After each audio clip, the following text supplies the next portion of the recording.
Okay. Okay. Take 4. Hare Krishna, Krishna Krishna, Hare Hare, Hare Rama, Rama Rama, Hare Hare, Hare Krishna,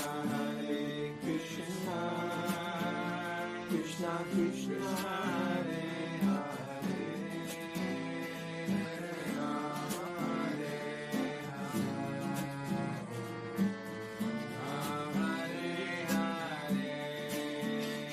Hare Krishna, Krishna Krishna, Hare Hare, Hare Rama,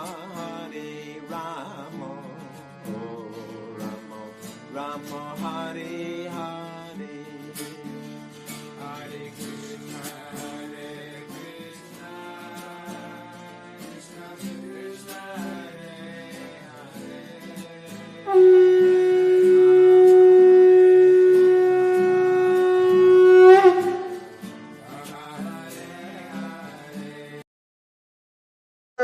Unmute. Param Vijayate Sri Krishna Sankirtanam, total world victory of Hare Krishna.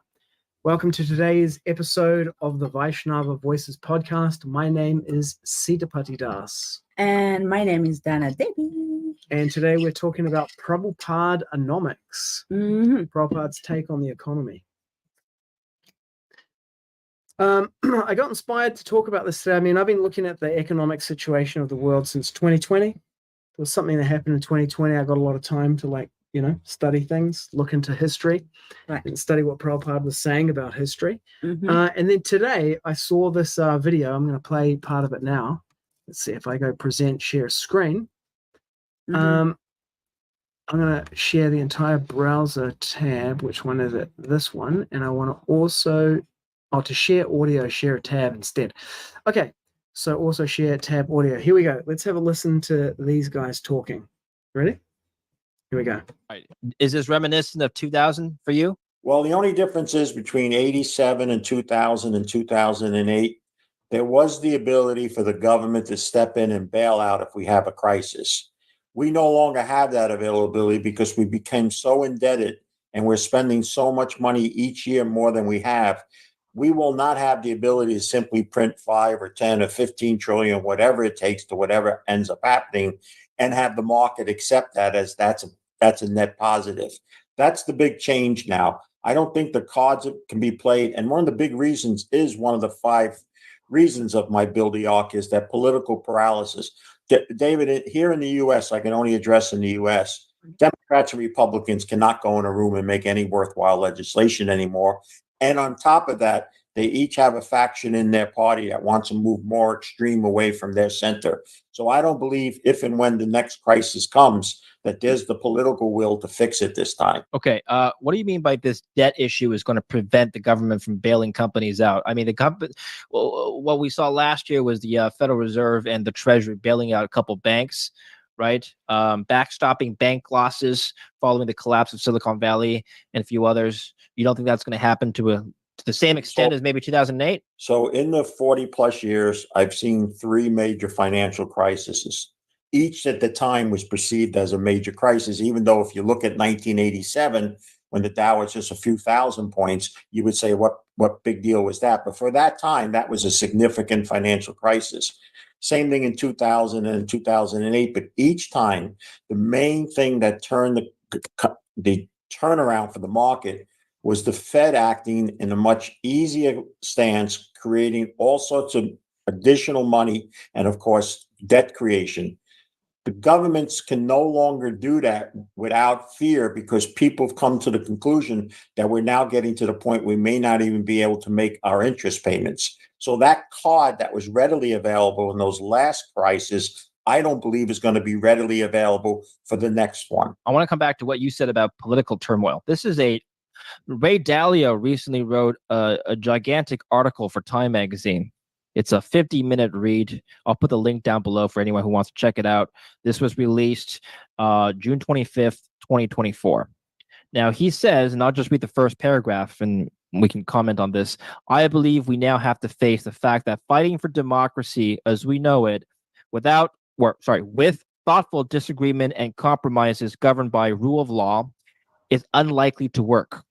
People like me who had a long shot hope for the emergence of a strong middle that fights against the extremists to bring the country together and make major reforms to improve the system must recognize that the differences are becoming too irreconcilable for this to happen.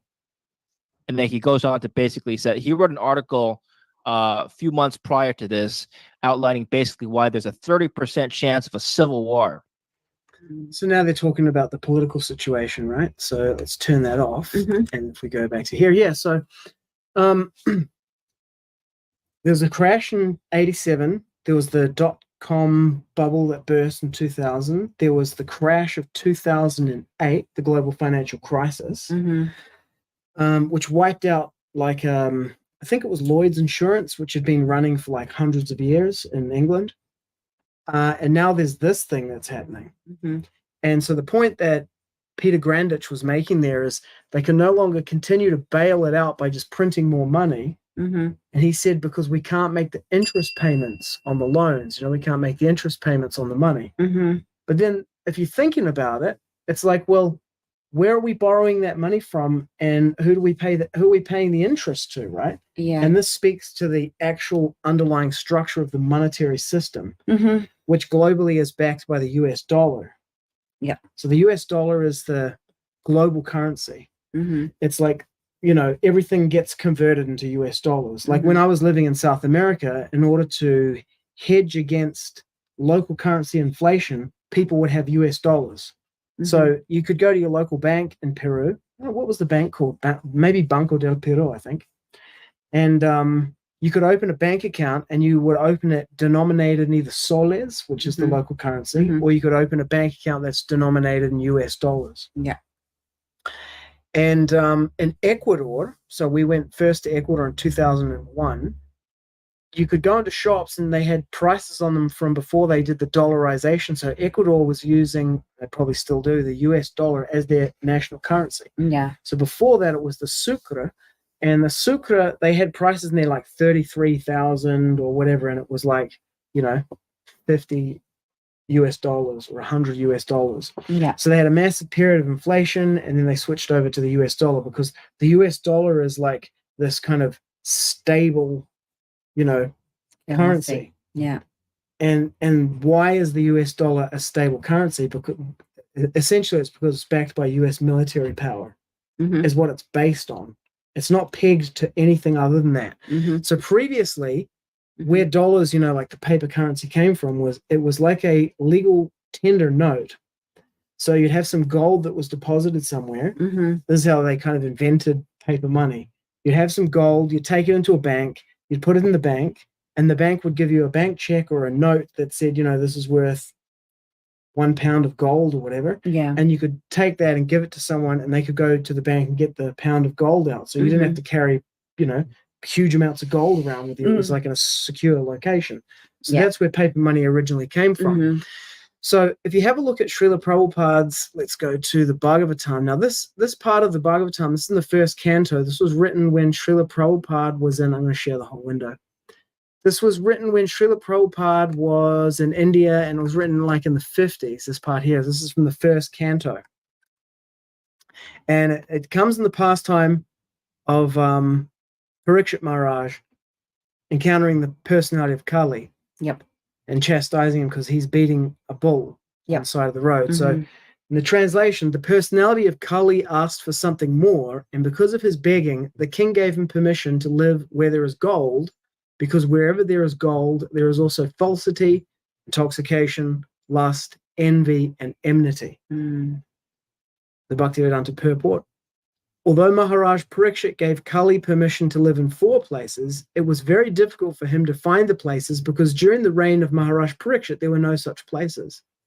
Therefore, Kali asked the king to give him something practical which could be utilized for his nefarious purposes.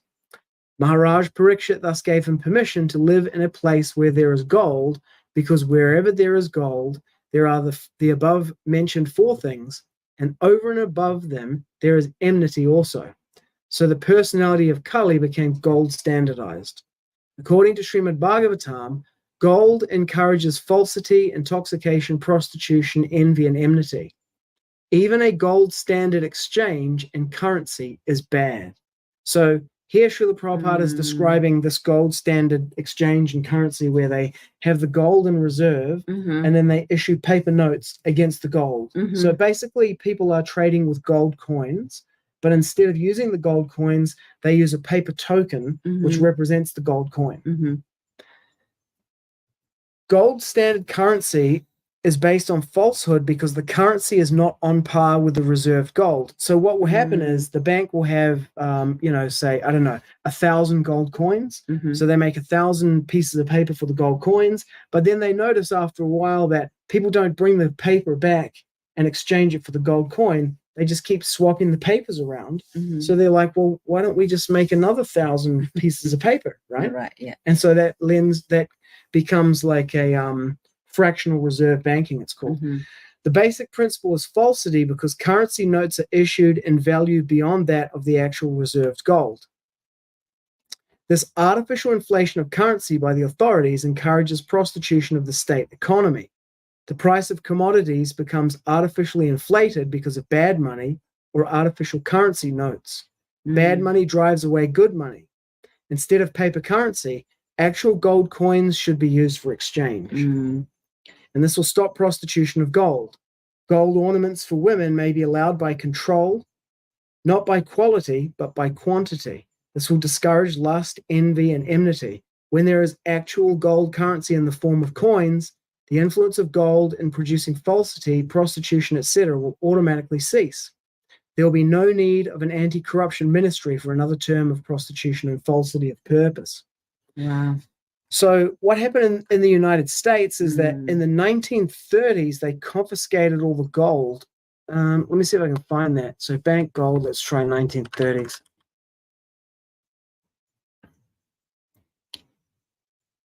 So, when they had the Great Depression in the 20s and the 30s, so the banking panics of the 30s, the bank failures continued, so they were having banking failures. And what they did, let me see if I can find it, maybe gold confiscation. Yeah, I think that was the thing when they start confiscating gold. Here we go, confiscation of gold in 1933. Executive Order 6102. So forbidding the hoarding of gold coin, gold bullion, and gold certificates within the continental United States. Emergency Banking Act. So they repealed it so people can own gold coins, but what they did is they grabbed all of the gold that people had and confiscated it. That was in the 1930s. And then what happened after this is so then all the gold's been confiscated, and then they're issuing these paper notes, but then they're issuing paper notes in excess of the gold that they have, causes inflation. More paper means more money is available. Well, we got more money, but then the prices go up in response to that. So it causes inflation. Yeah. So the other thing that happened was the creation of the Federal Reserve Bank in the United States. So when this gentleman was saying that they had we can't do it because we can't even make our interest payments. The way the interest payments work is that the money that they use in the United States, the supposedly stable US dollar, is loaned to the US government from an entity called the Federal Reserve Bank, which loans it at interest. It means it can actually never be repaid because since you're repaying the loan with US dollars, and you have to pay interest, it means the economy is actually structured in such a way that this becomes inevitable that this will happen. So, you borrow $100, you have to pay back $110, but you only have $100 in circulation. So to pay back the $110, you've got to borrow some more money. Then you have some kind of banking crisis or whatever, and to do a bailout, you're going to print more money, so you borrow more money from the Federal Reserve. So they managed to sneak the Federal Reserve Bank into existence on Christmas Eve Mm-hmm. of 1917, was it? Let's have a look. Federal Reserve Bank. Who does the bank belong to? No one knows. Yeah, there you go. The And how- Federal Reserve System. Mhm. The most recent institutions that the United States government has created to provide functions of a central bank. They had a panic in 1907. I mean, these panics are caused Mhm. because people want to make money out of banking. Mhm. Instead of just like having a token which is used for the exchange of goods, Mhm. they have these financial institutions that make money, that concentrate wealth through banking. Mm. And so they create these institutions as a Mhm. way of capturing control of everything. Mm. So yeah, this was created in, where does it say? Well, it says it opens for 1914. There's a book that talks about it called The Creature from Jekyll Island, right? This is a bit of history before we get into the Jekyll Island. Before we get into to the current situation.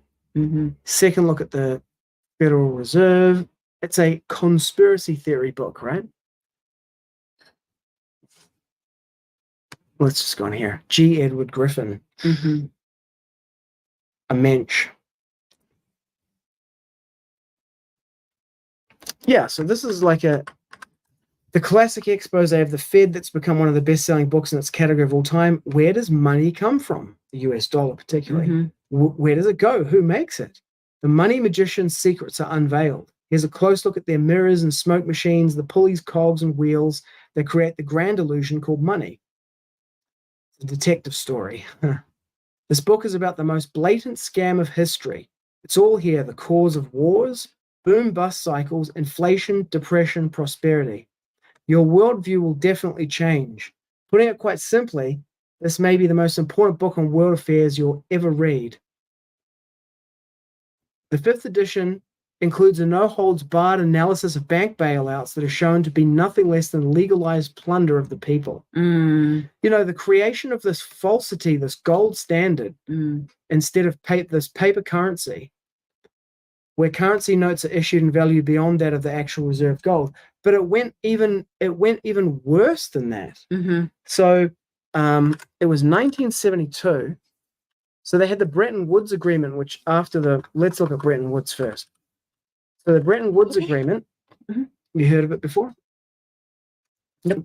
Okay, so the Bretton Woods system of monetary management established the rules for commercial relations among the United States, Canada, Western European countries, and Australia, right? Mhm. So it's basically the Western allies Mhm. after the Second World War. So this is where the United States dollar becomes the basis. Mm. The Bretton Woods system required countries to guarantee convertibility of their currencies into US dollars to with 1% of fixed parity rates, with the dollar convertible to gold bullion for foreign governments and central banks at US $35 per troy ounce of fine gold. So what they did is they made the US dollar Mhm. pegged at $35 per troy ounce of fine gold, and so it became the standard, right? So now you've got this situation where you have the gold, you have the currency note, Mhm. and then you make the currency note, the US dollar, instead of it being gold, the Mhm. US dollar becomes the standard. Yeah. So all the other currencies are pegged to gold, Mhm. but indirectly through the US paper dollar. Yeah. But then of course the US can now print as many paper dollars as it wants. Mhm. Okay, but then they had a later crisis that happened in 1972.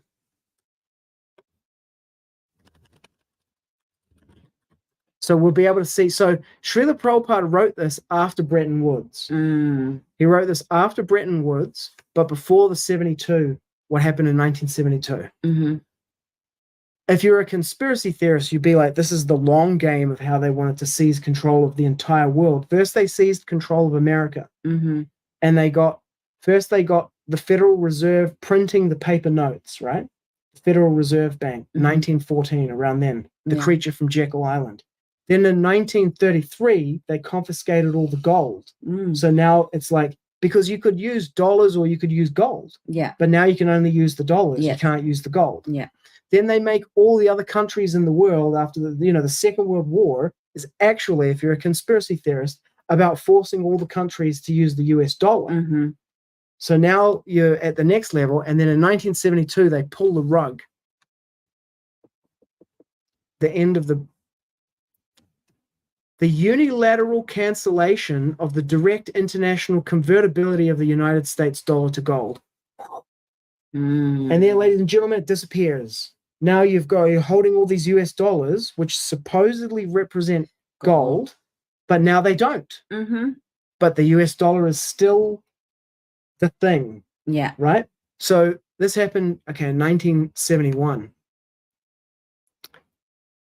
See, it did not formally abolish the existing Bretton Woods system, but it effectively rendered it inoperative. He stated his intention to resume direct convertibility of the dollar after reforms had been implemented, but they all proved unsuccessful. Mm-hmm. Unsuccessful. Yeah. So the Bretton Woods system, and then no more, they declared a bank holiday. Let's see if we can find it. So they had so here, this is what happened on August the 15th. Nixon directed the Treasury Secretary to suspend the convertibility of the dollar into gold, ordered the gold window to be closed so that foreign governments could no longer exchange their dollars for gold. Suddenly it's like, sorry, you can't get gold for your dollars anymore. You're holding on to all these dollars. Now, at that point, you had two choices. You could either chuck away all of that. That paper. Yeah, but then the Americans are like, no, but it's still good. We're still, So you're holding all this stuff. Mm. And now you were like, what are we going to do? So you just had to go along with it. Mm-hmm.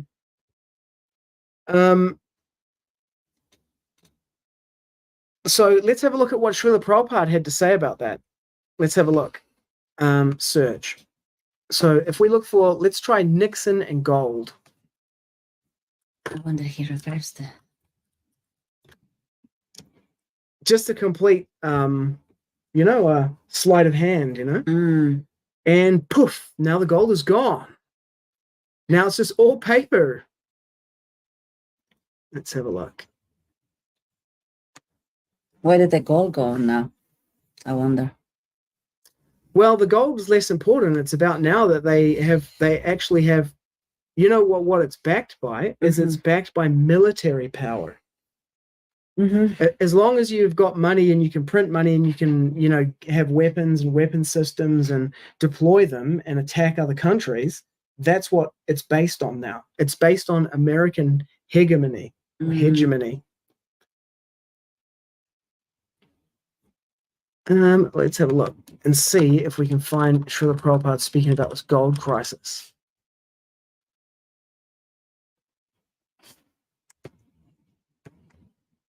There is no crisis. They have created the crisis. The rascals. Yeah. He's on the spot. We'll be back in a minute. So Srila Prabhupada's being interviewed here in 1968. But it looks like it gets cut out. Give us a possible idea what's happening with the gold crisis when even world political and then break. Okay, so we don't get to hear it. Oh, this is someone calling in. Mm-hmm. People are calling in. He's on a radio show in 1968, very early, and people are calling in with questions. Let's have a look at this crisis here. The energy crisis. Prabhupada is so onto it, Isn't great. There's no crisis. They've created the crisis, the rascals, doing the same thing now. Yeah. Shutting down all of the energy production and then saying that there's an energy crisis. Mm-hmm. Okay, let's have a look for more here about the gold. The oil crisis. Oh my goodness. The oil is running out. Okay, let's have a look and see what Srila Prabhupada says about gold. Oh, someone named Charles Gold. Letters.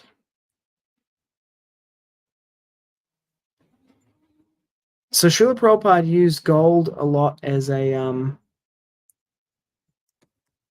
analogy. Mm-hmm.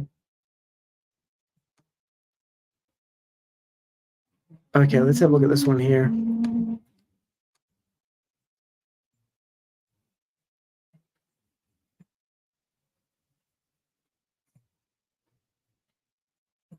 India is poor, so Srila Prabhupada is speaking. When we give food, how voraciously they eat. They cannot eat. They have no resources to eat nicely at home. I wish it would tell you when this was here. It doesn't. Let's have a look. 77. Okay.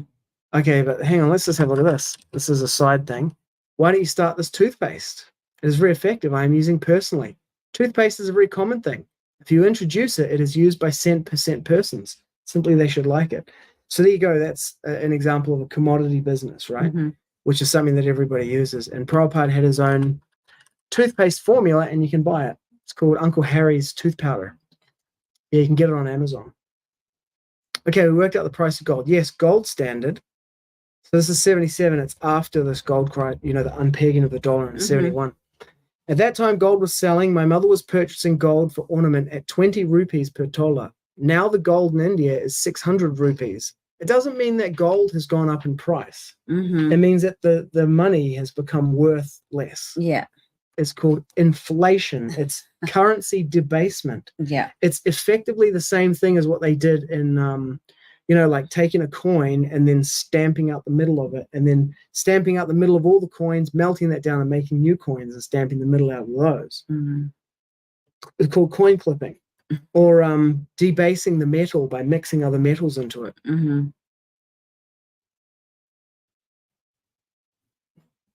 Yeah, so Srila Prabhupada is, 30 times more. Cloth, you could purchase very nice cloth, 1 rupee, 6 annas. Now that is 30 rupees. So in this way, proportionately, average 30 times everything. Everything has increased 30 times, but it hasn't increased 30 times. The money is becoming worthless because of what Prabhupada pointed to in that first purport. Mm-hmm. They can continue to issue paper notes, Mm-hmm. artificially inflating the economy Mm-hmm. and just causing the value of the money to go to nothing. Mm-hmm. So I'm speaking when we were child, say 8 years, 7, 8 years old, or up to 10 years. So I'm now 81. 70 years ago, now the difference is 30 times. We were purchasing milk 2 annas per seer, and now it is 3 rupees per kilo. That is also, we don't know whether it is milk or some white water. So it's like, this cheating propensity, Yeah, the debasement of the currency, Yeah. Okay, so let's have a look at what's happening in the world with respect to gold right now. Mm-hmm. This is something that I've been watching over the last few years. This started years ago, and it gave us the sense that this is happening. So 1922 was a record year for central bank gold purchases. Mm. So what's happening is banks are buying gold. Central banks are buying gold. Pope Francis instructs the Vatican entities to move all funds to the Vatican Bank by September the 30th. This was last year. No, 2 years ago. 2 years, yeah. Yeah. So these people, they know that this crash is coming, a massive reset. Yeah. The only way America can continue with being the American dollar that's basing everything is through its military power, Mm-hmm. its ability to attack any country Mm-hmm. that tries to go out of the system, Yeah. which is what happened to Libya. Mm. Anybody who tries to pay for, let me see if I can find that actually. Libya, pay for oil in, what did they try to pay for? Maybe yuan or something? Or rubles?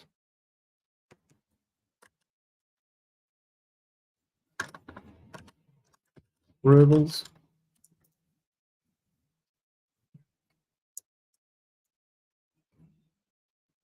Look, it's like headline news that people are paying for Russia's gas using rubles. If you try paying for something like gas or oil with anything other than US dollars, you will be invaded. Mm. That is how the US dollar remains the dominant currency. Mm. And that is why there are so many American military bases everywhere, Mm-hmm. because the US dollar is not backed by gold anymore. It's backed by military power. It's the threat of invasion Mm-hmm. that actually backs it as a currency. But the problem with it is they keep printing so much more and more of it that now people are like, no, forget this. So seeing what's happening, central banks have been buying gold. So this is 22. Yeah, so 22 was a record year for central bank gold purposes. They started getting ready for this pretty much 2 years ago. Mm. And then what's interesting is when you have a look at these, is it this one? No, it's a list of all the people buying gold. The countries with the largest gold reserves: United States, Germany, Italy. Not sure when this one was. India's quite small. No, India's no, like no. Look at the AR one. Okay, yeah, they're not very high in here, but I'm not sure what year this is. Okay, 2024. 24, yeah. Yeah.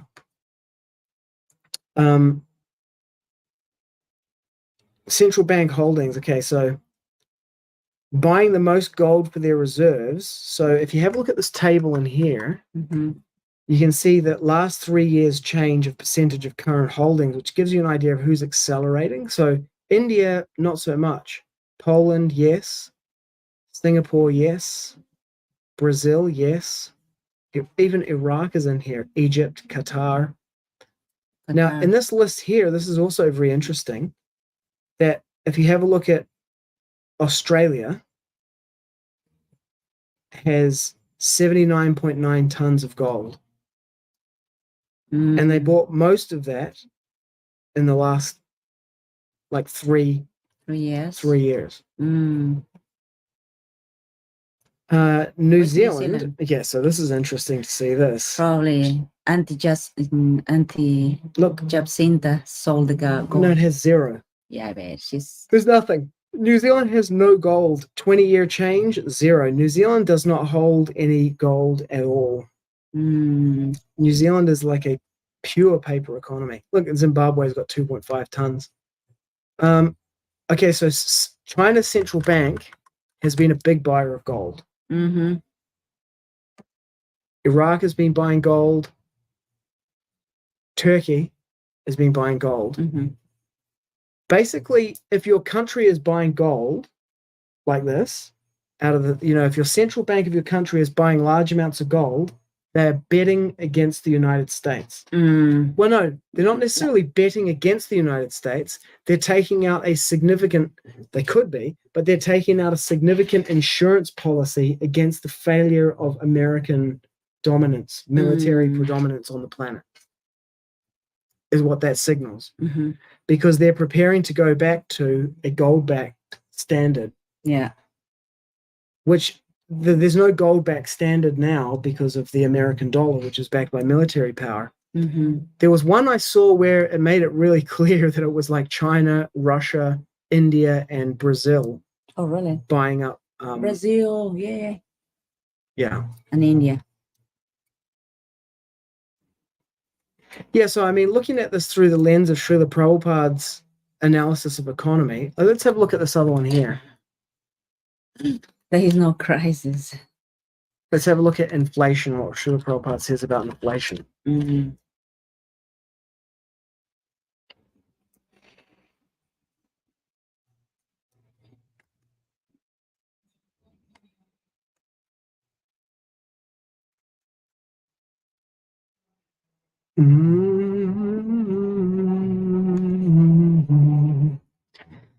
Prajapati. Actually, I was concerned this morning about inflation. The government and the newspapers, they say the biggest problem today is inflation. From our Krishna conscious standpoint, how can we cure this problem of inflation? Prabhupada, it is very simple. Don't accept paper currency. See, it begins, let's read the whole thing first. Yeah. It must be gold or some metal worth. Just like $1, it must be $1 metal. Then it is solved. But they want to cheat. How can it be solved? Because if I pay you $1, I must pay you value for $1. But it is the cheating process is going on. I pay you $1, a piece of paper. That's all. So you accept cheating, and I also cheat. Government allows. So how the problem can be solved? It is cheating. But the government allows it as law, and you accept, I accept. Then how it can be solved? Solution. This is the solution. In the economy itself, there isn't actually enough money that's even in the banks. See, the devotees, they're kind of they've been indoctrinated into the money system, and they don't understand how it was created or how it functions. It is just pure raping and pillaging of the people. It's cheating. Prabhupada, that is cheating. Therefore, I say cheating. I have no money. I give you simply paper. I promise to pay you $100. What is the use of that promise if I have no money? But you want to be cheated, I cheat you, that's all. You're satisfied of being cheated by me, so I take the advantage and I cheat you. I give you a paper, that's all. And they did that in stages. They confiscated the gold. Then they made it like an intermediary. So they got control of the printing of the US dollars first in the Federal Reserve. Then they confiscated all of the gold. So you're only using paper. Then they made that paper an international standard. How? By invading Europe. America invaded Europe. And then they, at that Bretton Woods conference, oh, here's a good deal. Let's do this. You can use the US dollar. This is going to be the system. The US dollar will be the basis and it will be convertible to gold. And then they make it not convertible to gold. Now it's just pure paper. Yeah. And the thing is, like, people themselves, possess the gold, belongs to them. It's like you having your clothing, right? It belongs to you. And the government said, no, we're going to confiscate your clothes and we're going to give you something else. Can you see how not only cheating, this is actually abuse? It's robbery. Yeah, it's abuse. Yeah, the confiscation of gold, it's just robbery, just like literally robbing the citizens. I know. And then just because they have the power to do so, and people, I'm just like surprised how people didn't do something about it then. Well, it's funny because, supposedly the American Revolution happened over the stamp tax, Yeah, something about I think the Americans got divided themselves between Britain. Yeah, because of a small tax. But I don't even know if that's real, but that's what they tell us. Yeah. See, it says in here, this is the symptoms of Kali Yuga from the 12th canto of the Bhagavatam. It says here, as the earth thus becomes crowded with a corrupt population, whoever among any of the social classes shows himself to be the strongest will gain political power. Losing their wives and properties to such avaricious and merciless, means greedy, and merciless rulers who will behave no better than ordinary thieves, the citizens will flee to the mountains and forests. Harassed by famine and excessive taxes, people will resort to eating leaves, roots, flesh, wild honey, fruits, flowers, and seeds. Struck by drought, they will be completely ruined. So, Krishna. This is, the symptoms of Kali Yuga. Yeah. Real money is gold and silver. It must be value. According to the market price, it must be value, whatever it may be. Gold is taken because gold is the most valuable metal. A small piece of gold, it can carry $200. But if I give you iron, then you have to bring another, what is it called, bus to carry it. So therefore, gold standard is accepted everywhere. There is a standard price of gold. So when I pay you money, it must be carry the value in gold. That's all. Then there's no inflation. The people want to be cheated and people cheat. That's all. In the Bhagavatam, Prabhupada, you say that Kali became gold standardized. So they're referring to the first canto.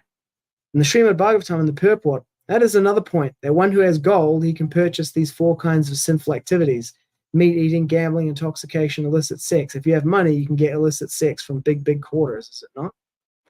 Yes, the sinful activities have increased because the world has produced too much wealth, because they can purchase sinful activities. And that is being increased by inflation.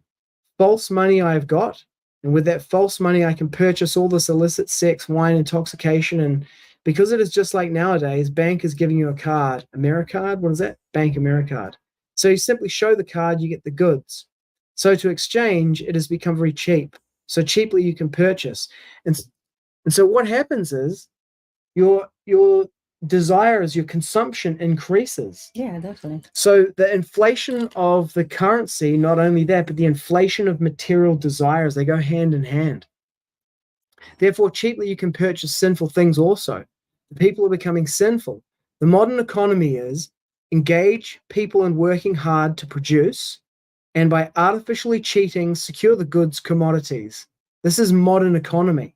So a worker is getting $3,000 per month, but he's getting paper. But he's thinking that I'm getting money.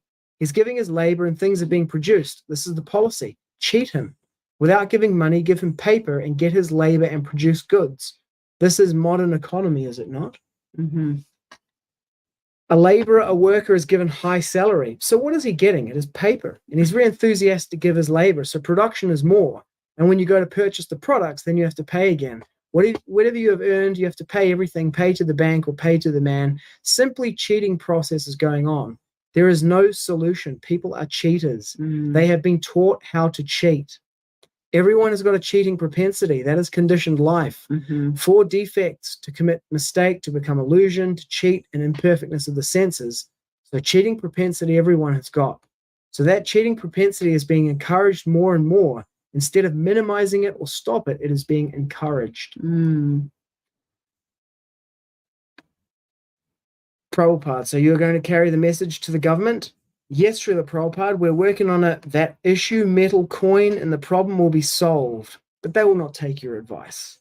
The cheating process. Prabhupada's really banging on this. This is so fundamental to the whole thing, the monetary system. Prabhupada he's just incredible soul. Prajapati, this is part of our platform. To even run for political office, we need solutions to the problems to offer as a platform. We will draw up various bills ready for legislation and show them that we're serious. Prabhupada, so how you'll present it? The cheating process is going on. Unless you become God conscious, the cheating process will not stop. So there is no solution. So therefore, we introduce bill into the schools to introduce God consciousness to all the children there. Prabhupada, yes, God consciousness. Then everyone will be honest and everything will be adjusted. Everyone can understand this is pure cheating. See, Prabhupada's just back on the point, you know. I give you $100, a piece of paper, that's all, and you accept it. You want to be cheated. You thought that I have got now daily $100, so let me work very hard. He does not consider that I'm not getting $100, I'm getting a piece of paper. So people have no brain to understand even. This is not $100, give me cash $100.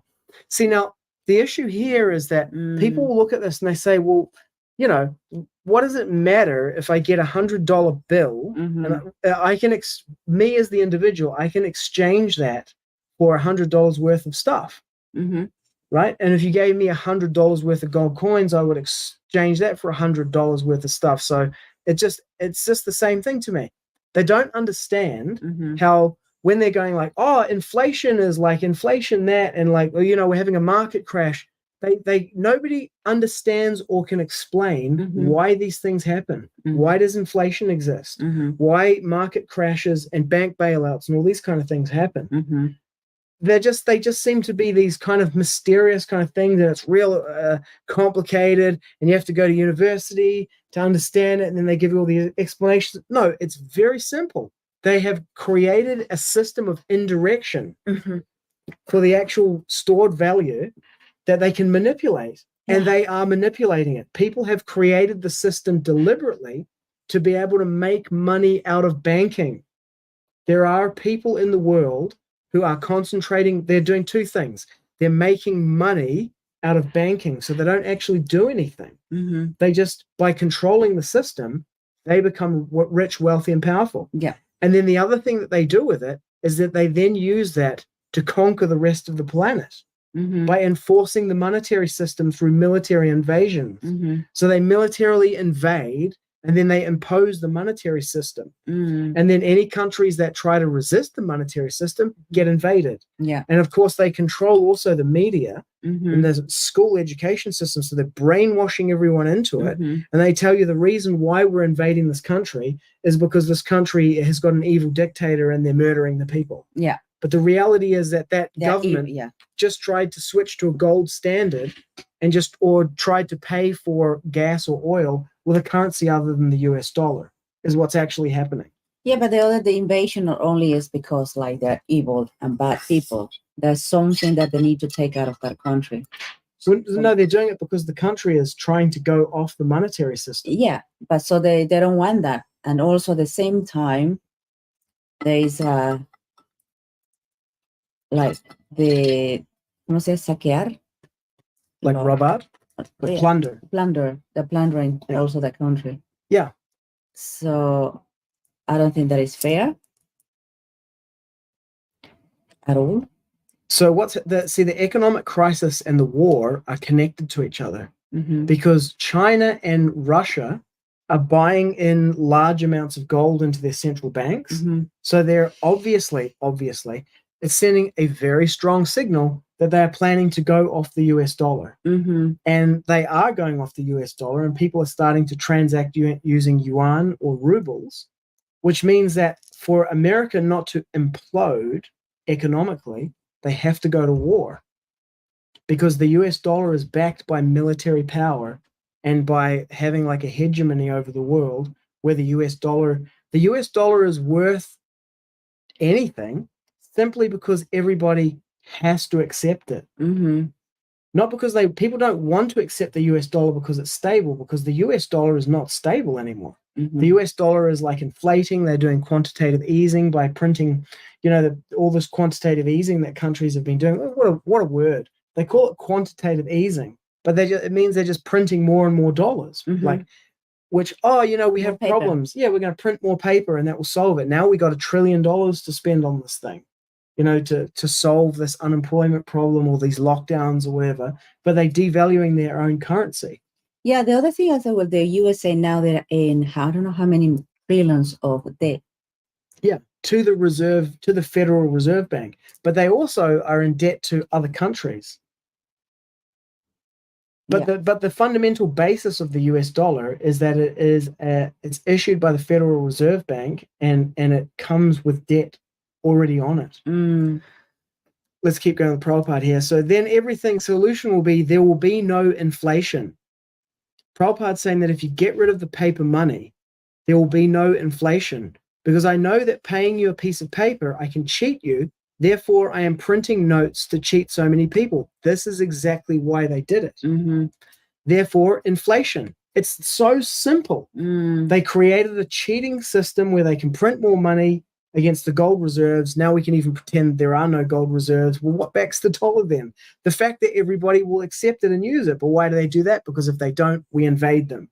So you have to maintain the biggest, most powerful military in the world, the most military bases, and you have to keep continually invading countries that are trying to get out of the system. Yeah. With a propaganda about how it's like humanitarian or weapons of mass destruction or terrorists or whatever it happens to be.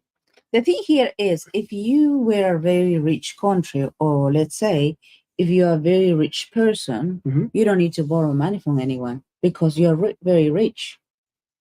In this case, how come USA, they have the military power and all of that, but they're indebted like trillions of dollars? Yeah, because you have to go back to who initially did this. It's not the USA doing this. I know, but whoever's behind the Federal Reserve Bank is who's doing this. Yeah, and the other thing as well, in order for you to be powerful in your military strength, or you have to spend lots of money to reinforce that. So I was reading the book, I read the book about the Tirtha Swami, where he explained much of the money that people make, it goes to the military industrial complex. Yeah. For what? For obviously to keep the power up and, to get in the world like we are so powerful and to attack whatever different countries for whatever reason. And then if people cannot supply much money, they have to borrow for whatever infrastructures, even for the health system. The health system in the USA is basically collapsing. People are unhappy about it. So how come you borrowing money and you put into a certain area and your people are suffering? And how can you be rich? I don't think you can be empowered for any long. Well, they seem to have been doing it for a while. Yeah, but it's coming apart though because it's reached a critical mass. Unfortunately. Historical forces. Karma. So Prabhupada said there'll be no inflation because I know that paying you a piece of paper, I can cheat you. Therefore, I'm printing notes to cheat so many people. Therefore, inflation. But when there will be no possibility to cheat you, then there'll be no inflation. Here, I've got the opportunity because I know that pushing forward a piece of paper, I can cheat so many people. So there must be inflation. Is it not? This is not psychological. If I know I can cheat you by this instrument, so why shall I not increase that? That's inflation. What do you think, Karandar? And you have a look at how it was done. It was the Federal Reserve Bank, then the Bretton Woods Agreement, and then that oil, the so-called petrodollar of 72. And so they first of all implemented this in the United States, and then they used the United States military to implement it and enforce it on the world, is what's happened here. That's the basic principle. So the question is like, who does the federal bank belongs to? Well, we'll have a look at that in a second. Yeah. Yes, I'm cheating you, and people accepting my cheating. The government's actually started the whole thing. They instituted paper money, and they instituted it because it's a cheating process. But everyone is participating, so it is just going on and on. That is the real cause of inflation. See, Karandar is summarizing what Prabhupada said. Prabhupada, yes, that's it. They're getting encouragement in their cheating business. Bahulashva, they won't let you have any gold. Now they have made law that you cannot store gold? Yes. Karandar, that's been since 1933. Just see. Americans cannot own gold, store gold. Pretty soon they're going to pass the same law for silver. Just see. Even they cannot. Well, you can have ornaments and jewelry. So by law, they are cheating. So how can you stop? Now they have introduced a law that even the penny, which is the smallest denomination, it used to be made out of copper. So now they're going to make it out of aluminium because copper is too expensive. When I was in New Zealand, when I was growing up, there was a 1 cent coin and it was copper, and a 2 cent coin and it was copper. And you used to be able to get 2 lollies for 1 cent. They weren't very good lollies. They were these like tiny pink smokers. They were trash, but you could get 2 lollies for 1 cent. Now, the smallest coin you can get is a 10-cent piece, and it's made out of copper. 10 cents used to be silver, not real silver, Is that real copper, though? A question. I think so. Well, it's got copper mixed in with it to give it a color. Yeah. It will be worth less than a penny when it's made out of aluminium. Prabhupada, why not cement? Because by law, everything will be acceptable. Make it cement. Srila Prabhupada, what can we do to curb down these rascals? Prabhupada, chant Hare Krishna. That will curb them down. Yes, they will be purified. The more you chant Hare Krishna, they will be purified. All problems are there on account of misunderstanding. What are we distributing? We're simply moving misunderstanding and bringing them to knowledge. This is our propaganda. So, Mr. Theologian, is this suggestion appealing to you? Prajapati, it seems all right for ordinary dealings, Srila Prabhupada, having this money, but what's going on? But for large-scale transactions, it might be very difficult.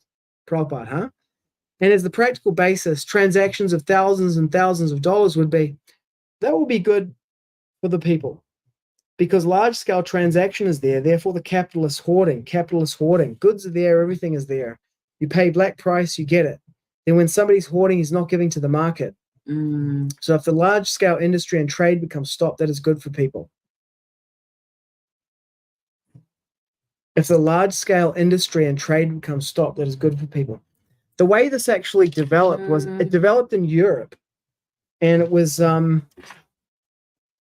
because the point he's making here is like, you have Spanish galleons coming back filled with gold from the New World, like looted out of Peru, getting back to Europe and then getting sunk, right? So that's kind of unavoidable to transfer it from America to Europe. But if you want to transfer large amounts of gold within Europe, the way that they started to do it was, instead of actually sending it where it can be intercepted and robbed, what they did was, there would be a banker in one city and a banker in another city, and they would have gold there. And then you would go to the banker in one city, and he would either give you a loan or you would give him the gold, and he would write a letter, and then a messenger from their courier services would take it to the other banker in the other city, where they would release that amount of gold. And that's the Rothschilds family. That's where they came. That's their business, was that. It was like international monetary transfer on paper. And so that's where the whole thing has come from. And then they're just like coming up with newer and better ways to do it and to use it to control things. So, yeah. Anyway, that will get like, that's just like a historical analysis. That's all that is. that's how that family became involved in all of this. Larger scale. Suppose you want to store, say, 1,000 kilos or 1,000 bags of rice. You have to pay me gold, but you have no such gold. So therefore, large scale industry will be stopped. Just see. Mm. Then the price of rice would go very low. Yes, then you get actual price and actual value. Goods are there. Any part of the world, there's enough commodity. But these rascals, they are hoarding and they're not giving in right time, so people are suffering. Mm. So this gets rid of the commodities market. It gets rid of like all kinds of speculation. They buy the goods before they're even grown from the commodity market. Yes, because they can pay in paper, the bank will advance. They don't even pay in paper. Prabhupada. So as soon as you have to introduce this metal coins value, the whole cheating scheme will fail. Yeah, now they're talking about how there's a lot of gold. This is a really good conversation. Yeah. Karandar, yes, whenever there is an economic depression, like the one now, then gold remains valuable.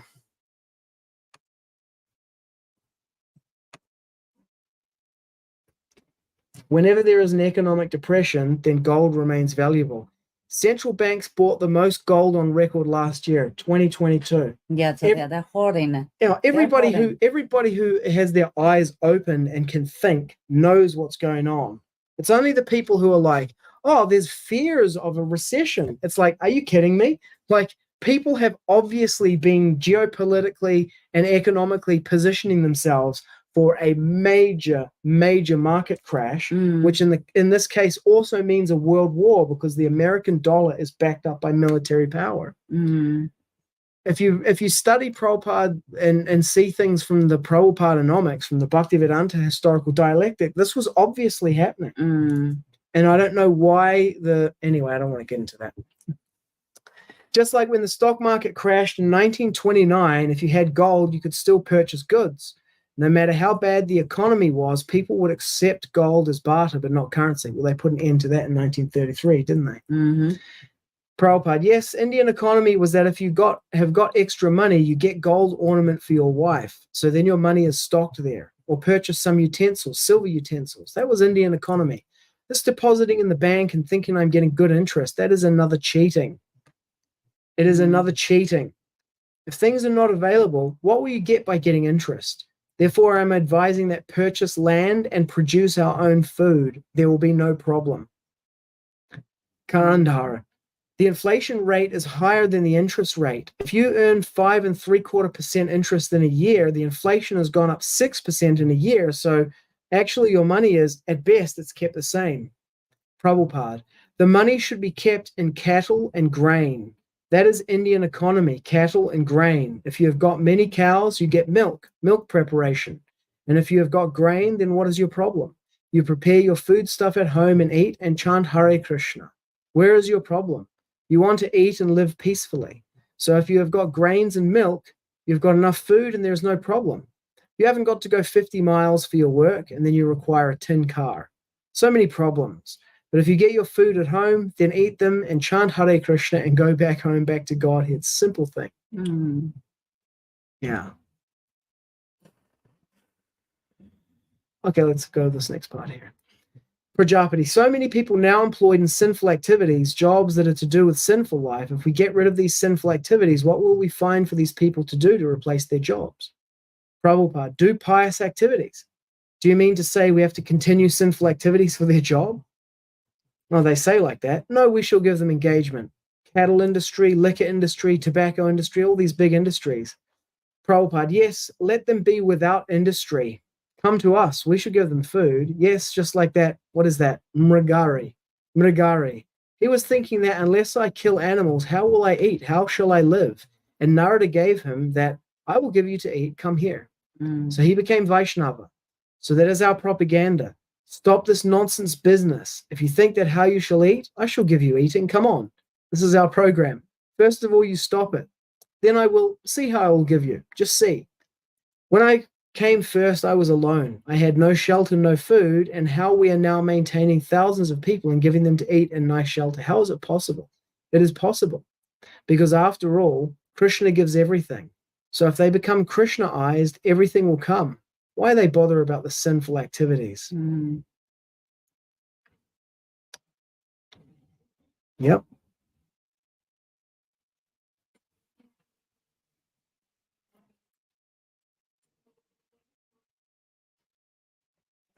Yeah, so now they transition into talking about Krishna consciousness. So that was the Prabhupadanomics, Prabhupada's analysis of that. So yeah, this is a good book to read, The Creature from Jekyll Island. Mm-hmm. We can read it together. We should read it, you can, yeah. you can get We more have of an so many understanding. So many books. Yeah, so many books. So that's Prabhupadanomics. Okay, what would you like to say to finish our podcast today? Well, like Padita Pavan and Abhaya Mudra is hammering into the devotees, get out of the cities, get your land, Yeah. produce your own food, Yeah. because times are it's gonna be very tough. So if you live in the city and then your paper money is gonna be like inflation is gonna be, your paper money is not gonna have any value, and you have to pay your rent and you have to find your food, and maybe the food is not going to be distributed in town. What are you gonna do? Mm-hmm. So that's why Srila Prabhupada said, get out of the big cities, get out, get your cows, and then produce your own land. And then you are basically safely and chant Hare Krishna. You're safe. Yeah. And people will see that and naturally they will come. Yeah. Yeah. And the experience of living in a free market economy, like people think, oh, we're in a free market economy. No, you absolutely are not. Not at all. A free market economy, like if you want to have a thought experiment, this is what a real free market economy looks like. Imagine if you had let's say you had 1,000 silver coins, right, or 100 gold coins, and the central government and its currency went away. And suddenly you had to interact and transact with the people around you in your local environment to buy things and to get things done. How would you work out how much to pay for things? That's a real free market economy. Like if you have a look at that, that's you being exposed to the real free market economy, where it's like how does that negotiation and the settling on the prices take place? When I went to South America, you go onto the bus there and there's a sign on there that has bus prices and everything, but the only people who would ever pay those prices are tourists. Yeah. Because there's a different price. Like it would say 4 soles or 3 soles or 3.5 soles, whatever. Which is basically $1.50. Yeah, like a US dollar at the time was 3.5 soles. So, Yeah. but the actual price was 1 sol to go. You would pay 1 sol. But if you didn't know that, and the only way you could really discover that, the only way I discovered it was by paying attention to what other people were paying, talking to devotees, and they would tell me. And then I would say, give the guy 1 sol. And then he's like, no, it's 3.5 soles. He'd point to the sign. And I'd say, no, man, it's 1 sol. And he's like, no, it's 3.5 soles. He'd point to the sign and say, listen, and I know that it's 1 sol. Okay.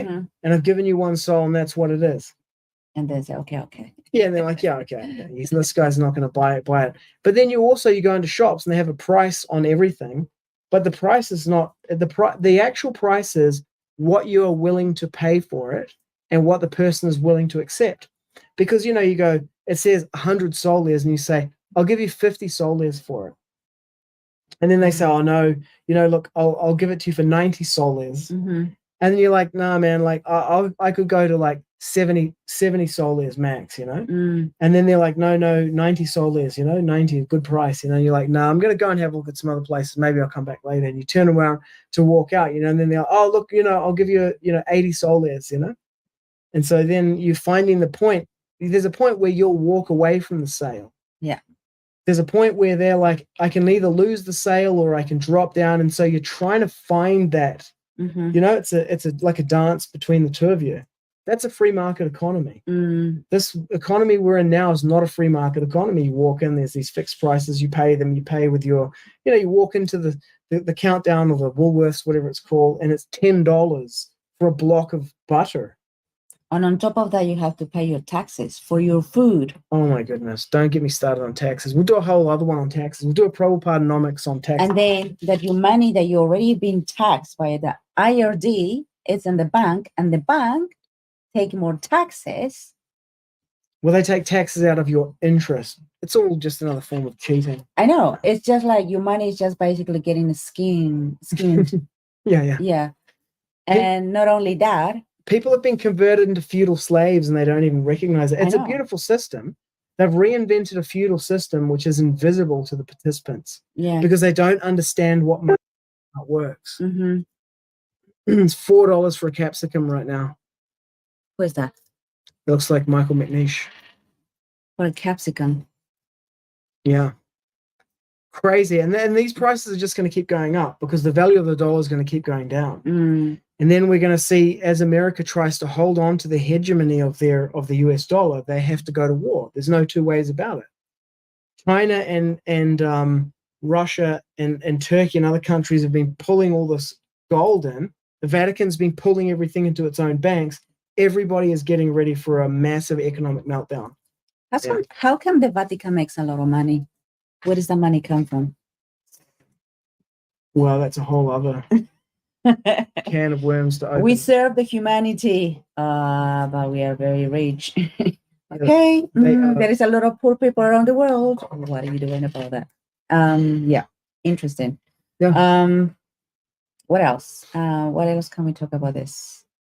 So devotees get out of the cities, buy your land, produce your land, or at least Get started now. get it started now, or associate with devotees that have land or farms and they start working on that, because when you don't have the chance to do it, you have no chance to do it. Yeah, I heard devotees going like, oh, devotees, over the years have, done this thing because there've been waves of devotees leaving the cities and starting these things. What if you just understand what Prabhupada is pointing to and do the investigation and the research into it and look into it and understand what's happening? Prabhupada's economic analysis is bang on, and we didn't go into his predictions about World War III in this episode. No. But Prabhupada's predictions about World War III and, the inevitability of the Asuras, wiping each other out. When you look at his economic analysis and the other one together, they can just seem like whatever. But, like his predictions about what happens with the World War and the Asuras killing each other and everything, when you understand his economic analysis, you can see how the two of them fit together, and that's inevitable. This economic system cannot survive. And then particularly in the face of things like, the pulling in of the central banks of the gold, it's just a massive signal that it's happening now. The other thing as well, according to the prediction, not only from Abhaya Mudra and Padita Bhavana for United States actually is going to be disappeared. Well, yeah, it's going to implode in a big way. Yeah. And then what's going to happen with other countries? Because America has transformed its economy to rely on the power of its dollar to import everything. So they're not making anything there anymore. Yeah, but the thing is, if you go back, America was built in eliminating the native people, overtaking, and doing whatever things they've been doing. So it's basically the karmic heaviness for America is so heavy to the point America is going to be like potentially disappeared, according to the predictions. Yeah, I mean, they got lots of other things like the killing of animals and then the aborting of children. Yeah. It's like, yeah, there's a heavy karmic factor involved. Okay, and the next one we'll talk about World War III. Let's do that. Prabhupada with World War III. There was another aspect of economics. So we talked about inflation, Prabhupada economics, Prabhupadanomics, and the other one was what? I'll watch the video back and find it that way. Yeah. Thanks for tuning in. Param Vijayate, Sri Krishna Sankirtanam, total world victory of Hare Krishna. Jai Shri Krishna. Let's roll some outro music so people can enjoy. Hare Krishna, Krishna Krishna, Hare Hare, Hare Rama, Rama Rama, Hare